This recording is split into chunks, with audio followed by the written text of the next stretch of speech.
재미있는 고전 이야기.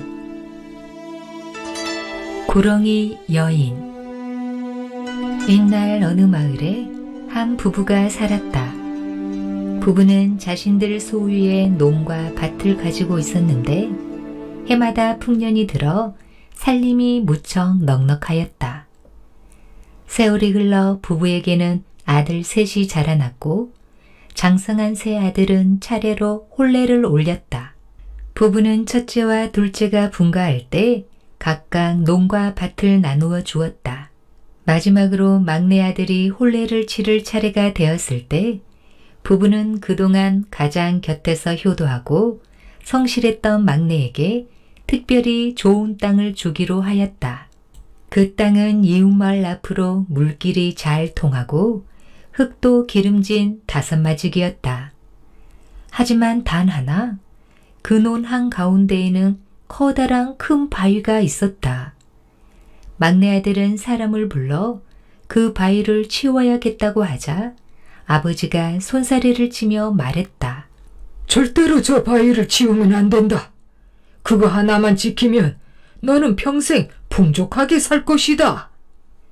막내 아들은 이유를 묻고 싶었지만 아버지의 말씀엔 언제나 뜻이 있었기에 고개를 끄덕이며 그대로 따르기로 했다. 그런데 막내가 토지를 물려받고 농사를 짓기 시작한 첫해 마을엔 심한 가뭄이 들었다. 온눈이 갈라지고 바싹 마른 흙에서는 풀 한 포기조차 자라지 않았다. 막내는 탄식하며 논을 둘러보다가 문득 한가운데 우뚝 솟은 그 바위를 올려다 보았다. 이 보기 흉한 바위가 농사에 무슨 도움이 된단 말인가? 영물이라더니 결국 같은 소리였구나. 그는 화같이 밀어 바위 위로 올라가더니 홧김에 바지를 내리고 오줌을 누기 시작했다. 졸졸졸 흐르는 오줌은 바위 위에 고랑으로 모여들었고 그가 중얼거렸다. 쓸모없는 바위 녀석, 오줌 맛이나 봐라. 그런데 그 순간 기이한 일이 일어났다. 고랑에 고이던 오줌의 색이 점점 맑아지더니 어느새 맑은 물로 변하기 시작한 것이다.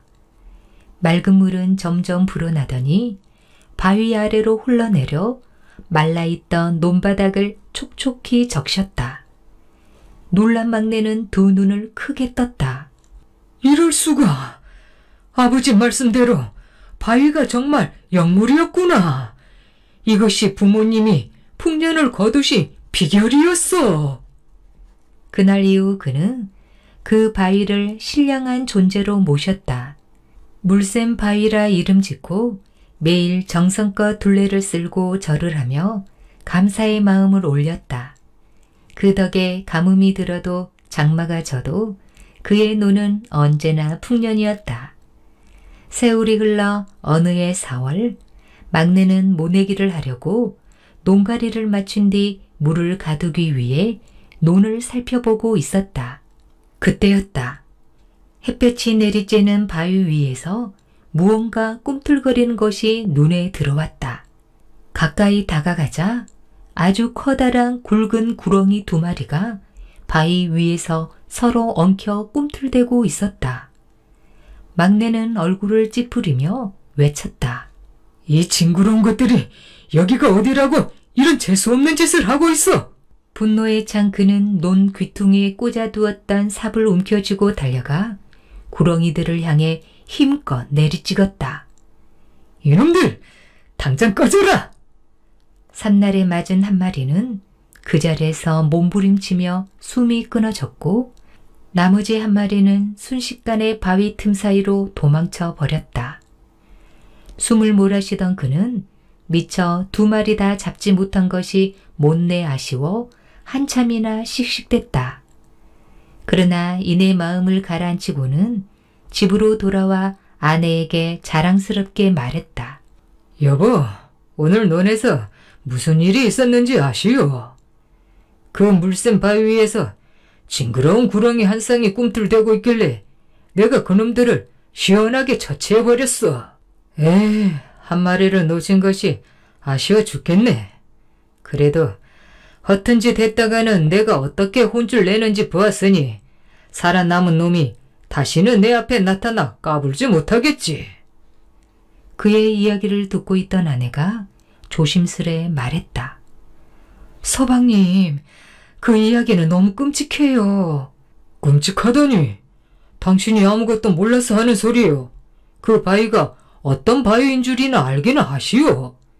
감히 물샘 바위 위에서 그런 망측한 짓을 했으니 당연히 대가를 치러야지. 뱀이 바위 틈으로 도망갔다고 하셨지요. 바위가 뱀을 숨겨준 거라면 뱀은 그 바위를 해치는 존재가 아니었을 거예요. 혹시 그 뱀들이 바위의 영물적인 힘을 지키는 지킴이라면 어떡해요. 옛말에 뱀은 영물이라고 함부로 죽이지 말라는 말도 있잖아요. 무슨 그까지 뱀이 지킴이며 영물이라고 하는 거요. 참, 당신하고는 말이 안 통하는구먼. 됐어. 아내의 말에 흥이 깨진 그는 투덜거리며 잠자리에 들었다. 뱀 사건이 있고 열흘쯤 지난 어느 날 그는 2년 전 세상을 떠난 큰형님의 제사에 참석하기 위해 고향 마을로 향했다. 부지런히 걸으면 밤이 깊기 전에 도착할 만한 거리였다. 한참을 걷다 보니 널찍한 도랑에 이르렀고 그곳에서는 한 색시가 빨래를 하고 있었다. 하얗고 고운 손으로 빨래를 조물거리는 모습이 어찌나 곱던지 그는 눈을 떼지 못했다. 이야, 마을에 저런 어여쁜 처자가 있었단 말인가. 그는 슬금슬금 다가가 빨래터 근처 산 언덕의 소나무 아래에 앉았다. 여인은 눈치채지 못한 듯 빨래에만 열중하고 있었다. 그는 그녀의 관심을 끌어보려고 근처 돌을 주워 물에 던졌다. 돌이 튀어 여인에게 물이 튀었지만 여인은 꿈쩍도 하지 않고 묵묵히 빨래만 했다. 그는 속이 타들어갔다. 자신이 혼이나 몸이라는 사실도 형님 제사에 가는 길이라는 것도 이미 까맣게 잊어버린 듯 했다. 그는 여인이 빨래를 마칠 때까지 바라보다 여인이 빨랫감을 챙겨 자리에서 일어나자 몰래 뒤를 따라갔다. 여인이 집에 들어가는 것을 확인한 그는 잠시 집 앞에서 기다렸다. 이내 날이 저물자 대문 앞에 서서 말했다. 이보시오. 지나가던 나그네인데 해가 저물어 묵을 곳이 없어 난감하오.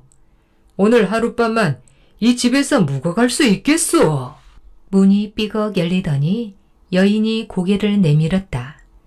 가까이서 본 얼굴은 더욱 고왔다. 하얀 살결에 눈빛은 깊고 고요했다. 사정이 그러시다면 묻고 가시지요.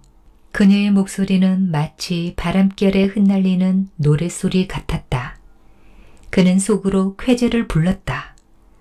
하늘이 나를 도우셨군. 여인은 그를 사랑방으로 안내했다. 저기 있는 유를 펴고 주무시면 됩니다. 그 말만 남기고 돌아서려는 여인의 등을 바라보던 그는 급히 입을 열었다. 이보시오. 잠깐만요. 아직 이름도 못 들었는데 이 밤에 인사라도 나눠야 하지 않겠소? 그의 목소리에는 은근한 미소가 섞여 있었다. 여인은 천천히 고개를 돌려 그를 바라보았다. 그 눈빛은 어딘가 묘하게 서늘했다. 그렇다면 목이 몹시 말라 그러는데 물 한 그릇만 얻어 마실 수 있겠소? 가져다 드리지요. 여인은 이번에도 순순히 부엌으로 가 물대접을 들고 왔다. 그러나 사내의 속셈은 따로 있었다. 그는 목이 말라 물을 부탁한 것이 아니라 어떻게든 여인을 붙잡아두기 위해 거짓말을 한 것이었다. 여인이 사랑방으로 들어와 물을 내려놓고 일어서려는 순간 그는 여인의 손을 덥석 잡았다. 이거 놓으시오. 나는 임자가 있는 몸이요. 여인은 다급히 외쳤지만 그는 여인을 억지로 끌어당기려 했다. 그러나 예상보다 여인의 힘이 더 세어 끝내 실패했고 여인은 놀라 급히 도망쳐 버렸다. 혼자 남은 그는 머쓱해졌다. 집주인이 도망간 빈집에서 아무 일도 없었다는 듯 잠을 잘 수도 없었고 한밤중에 어디서 밤을 새워야 하나 걱정도 됐다. 그때였다. 문 밖에서 정체 모를 소리가 들리기 시작했다. 처음 듣는 괴이한 소리가 계속되자 그는 숨을 죽이고 소리에 귀를 기울였다. 그러다 갑자기 방문이 획 소리를 내더니 열렸다. 그 순간 그는 눈앞의 형체를 보고 외마디 비명을 질렀다. 저게 뭐야? 문 앞에는 수십 미터는 되어 보이는 거대한 구렁이가 혀를 날름거리며 서 있었다. 구렁이는 방 안으로 미끄러지듯 들어와 내 귀퉁이를 휘감았다.